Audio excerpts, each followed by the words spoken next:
Good morning, and let me begin by apologizing for not being able to join you at this meeting in Ottawa today. I'm attending the World Economic Forum Africa meeting, which is currently taking place in Cape Town, South Africa. I am pleased that the Ottawa Forum this year has chosen the topic of natural resource governance in Africa. As I mentioned to Joe Ingram, I was recently invited to Tianjin, China, to address the China Mining Congress on a related topic. And again in December last year, I delivered a lecture at Oxford on natural resource governance in Africa. Clearly, this subject of governance in resource-rich countries is becoming an important topic for policymakers and the investment community, both in Africa and abroad. And I hope my brief remarks will stimulate further discussion at your forum this year. As you may know, the natural resource map in Africa has changed significantly in the past decade. For example, new oil deposits have been discovered in Ghana, Uganda, and Kenya. In East Africa, Tanzania and Mozambique are also developing offshore gas deposits, which are likely to be some of the largest in the world. For other solid minerals, we know that explorations are continuing in countries such as Guinea, Zambia, and DRC. Canada is a key player in the global natural resources sector. We know that the Toronto Stock Exchanges have become the leading capital markets for firms and investors interested in investing in natural resources. There are more mining firms listed on the Toronto Exchanges than the Australian Stock Exchange or even the London Stock Exchange. Africa has also become an important destination for Canada's natural resource investments. From recent estimates, Canada's publicly traded mining firms have invested approximately Canadian dollars 27 billion in Africa. There are about 185 Toronto-listed firms operating in Africa at present, with nearly 700 projects across 35 African countries. We welcome these investments, and we are pleased that Canada stands as a partner to Africa in developing our natural resources. However, natural resource investments raise challenges for policymakers in developing countries and also for foreign mining firms. Let me discuss each of these in turn. First, the challenges for developing country governments. For policymakers in host countries, I would argue that there are three main challenges, namely, first, tackling the macroeconomic consequences of natural resource revenues. Second, ensuring transparency in the award of mining contracts and also in the utilization of resource revenues. And third, building capacity to negotiate better fiscal terms for mining contracts. I've discussed many of these challenges in my recent book, Reforming the Unreformable by MIT Press. Let me share with you some of the main ideas. First, natural resources and macroeconomic management. For the macroeconomists, natural resource revenues raise challenges because commodity prices tend to be volatile and also because resource endowments are depleting and inexhaustible assets. As a result, many resource-dependent countries tend to have high macroeconomic volatility and low growth. The recommended policy solution is to decouple public expenditures from commodity revenues in order to limit the transmission of commodity price volatilities into the national budget. We have adopted this policy advice in Nigeria to manage our oil revenues. Since 2003, we have adopted an oil price-based fiscal rule where revenues accruing above a reference benchmark oil price are saved in a special account which we call the excess crude account, or ECA. The introduction of this fiscal rule has enabled us to reduce volatility which previously plagued the Nigerian economy. In addition, we have also increased the public savings in our excess crude account. Today, this account has a balance of just about 7 billion and provides us with an important fiscal buffer in this uncertain global economy. In addition, we have also launched the Sovereign Wealth Fund for Nigeria with a capitalization of about $1 billion. A second challenge for policymakers in developing countries is the need to ensure transparency and good governance in the management of their natural resources. They must also ensure transparency both in the award of mining concessions and contracts and in the utilization of resource revenues. Civil society groups in Africa have become more vocal and are seeking greater transparency and accountability in resource management. Now more than ever before, African leaders are standing up to the challenges of managing their natural resources. Personally, I have found frameworks such as the Natural Resource Charter and the Extractive Industries Transparency Initiative, EITI, to be helpful.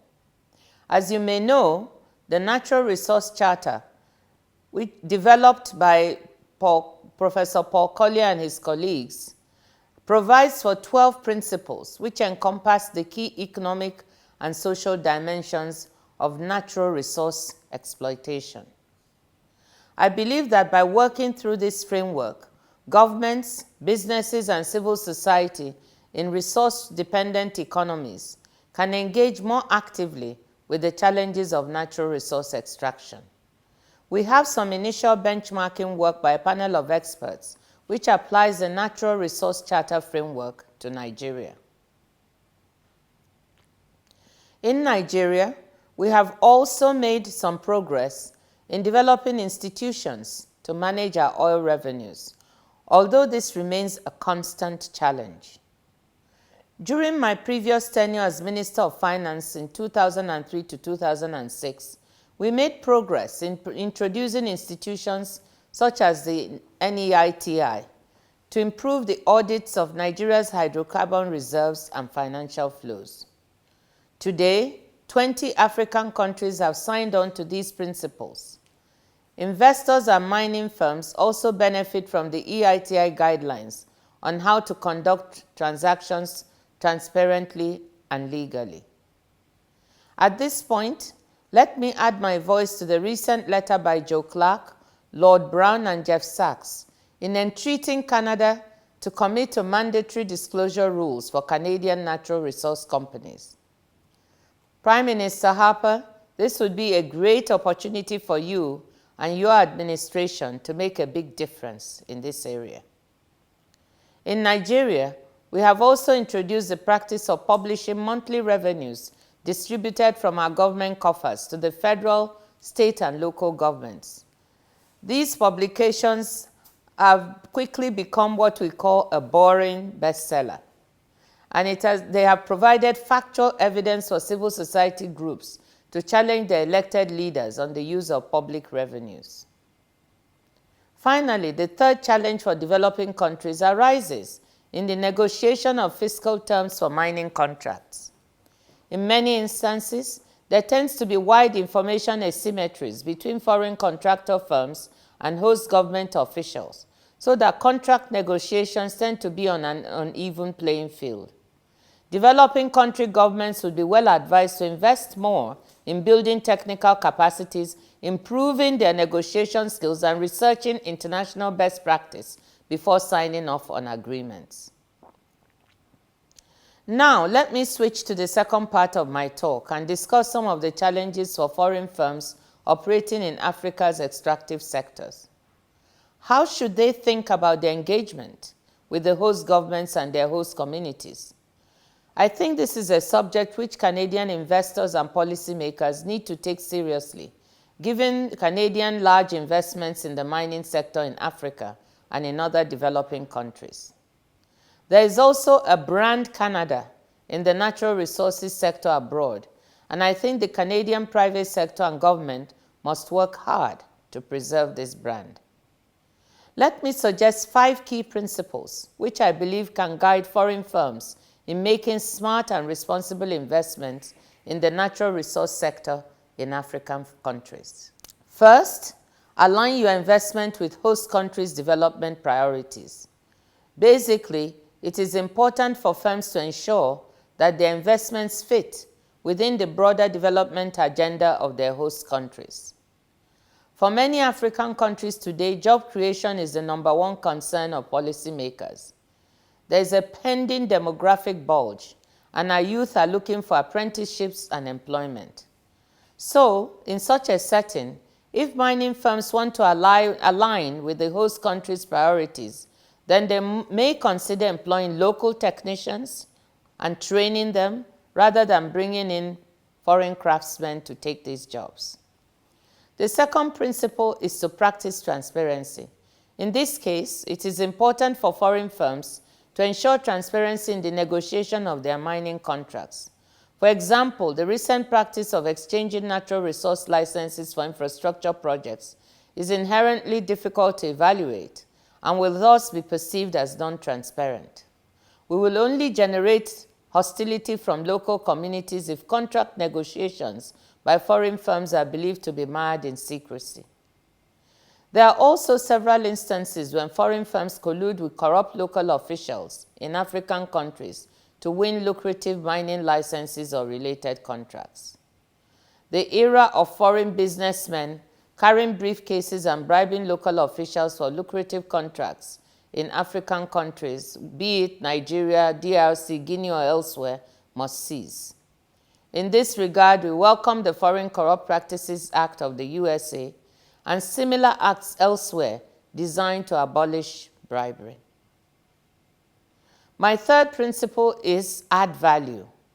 In contrast to the previous colonial practice of simply extracting and shipping out raw commodities, today, foreign firms investing in developing countries must add value to the raw materials. This will ensure greater economic spillovers to the local economy by creating employment and developing skills. The fourth principle, which is very important, is to pay what is due and do what is right. Here, it is important for foreign investor firms to pay their taxes that are due and also do the right thing in their accounting practices. Developing countries need the tax revenues to invest in infrastructure and to provide public services for their citizens. These investments would improve the business environment for mining firms operating in their countries. Practices such as transfer pricing and other clever accounting tricks must stop. You may have seen the editorial in the Financial Times last week estimating that Zambia loses about $2 billion annually due to tax avoidance. Moreover, in spite of all their mining, DRC and Guinea also have tax revenue to GDP ratios of about 8%, compared to the IMF benchmark of 15% of GDP.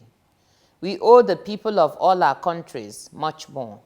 Finally, principle number 5 says engage with local communities.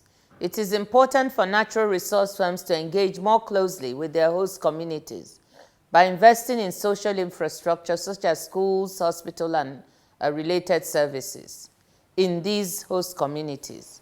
Many of your firms in Africa would be operating in challenging environments, whether in Katanga province in DRC or in the Niger Delta in Nigeria.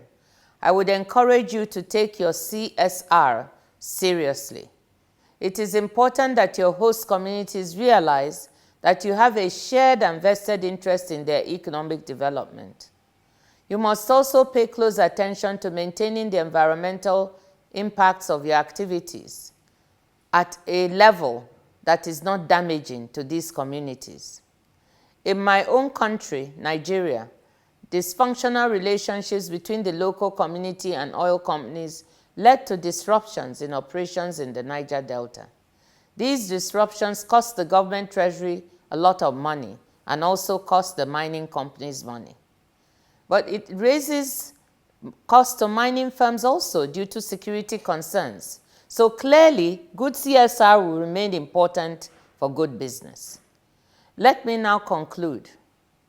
To sum up, I'm glad that the Ottawa Forum has taken the lead in organizing this discussion in Canada on the governance of natural resources in Africa, and I hope it will lead to greater dialogue between investors and policymakers in Canada and in African countries.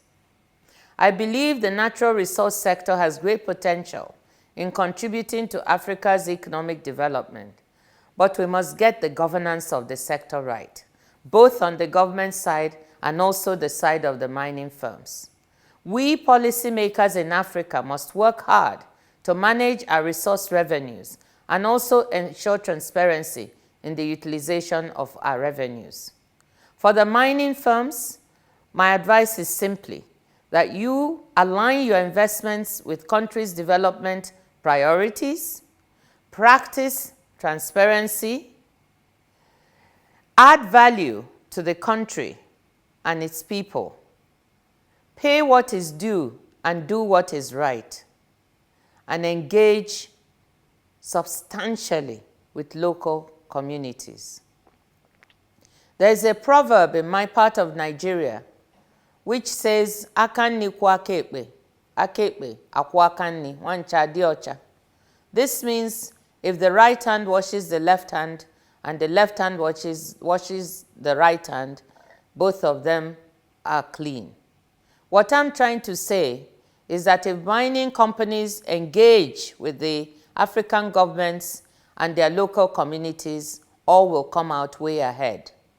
I am confident that Canada and African countries can work together in an open and transparent way in our extractive sectors, and that our relationships will be mutually beneficial. Thank you so much for your attention, and good luck with the conference.